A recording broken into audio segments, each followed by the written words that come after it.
South Africa, 1952, the Defiance Campaign took off in June 26th. It began when D.F. Mala's National Party government set up a restructuring program. This restructuring program included apartheid law and stricter application of existing discriminatory legislation. The South Africans were denied any political participation rights, which incited democratic resistance in the 1950s. The Defiance Campaign lasted until 1955, resulting in drastic change of apartheid. Civil disobedience was the primary method by which protest was brought about. They would do this by protesting against unjust laws and systems, primarily through boycotts or refusing to carry around their travel passports, which caused an overflow in the prison systems, which created a lot of problems and made their presence known when that area could have been relegated to other more strenuous crimes. So how did the Defiance Campaign impact the course of apartheid? The Defiance Campaign impacted the course of apartheid by initiating resistance and strengthening the ANC to later destroy apartheid entirely. One way that the ANC united people for the cause was through strong leaders. The Secretary General for the ANC Youth League, Walter Sisulu, moved the organization away from peaceful petitions and protests and started the first boycotts and strikes in December of 1949.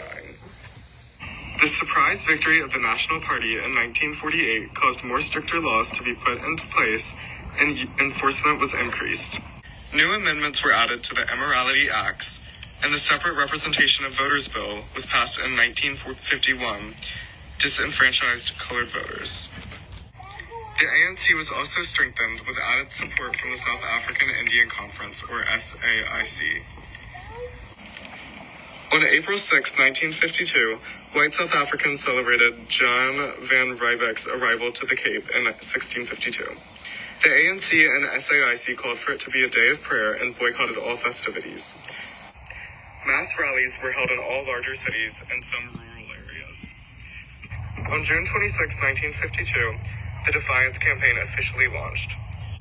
Groups of volunteers, including Nelson Mandela, defied apartheid laws in all major cities. Groups of volunteers began acting all over the country, united with freedom songs and a thumbs-up signal. Many protesters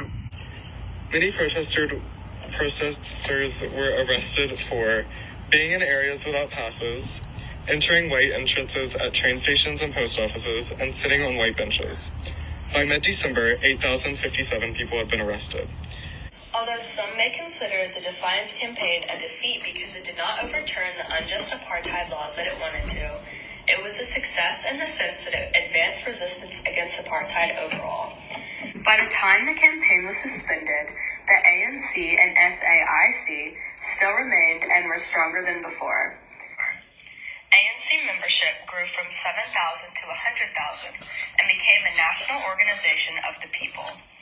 More than 8,000 volunteers were imprisoned during the Defiance Campaign for refusing to obey apartheid laws, but because of the use of civil disobedience and its methods, this strengthened the campaign itself. The arrest of these people helped move the ANC from moderation to military and showed the potential of African power and leadership. An additional success from the Defiance movement was the formation of the Colored People's Congress, Congress of Democrats, and eventually a Congress Alliance in 1954 that marked the beginning of non-racial cooperation and the resistance to apartheid. Welcome to South African News 10. I'm Julie Russo reporting live from Johannesburg, South Africa. I'm here with an Afrikaner getting his input on the new apartheid laws. I think that the new apartheid laws are really good because they allow all the races to be segregated and prosper without the influence of each other. I'm here with an African native getting in the opposing view of apartheid laws.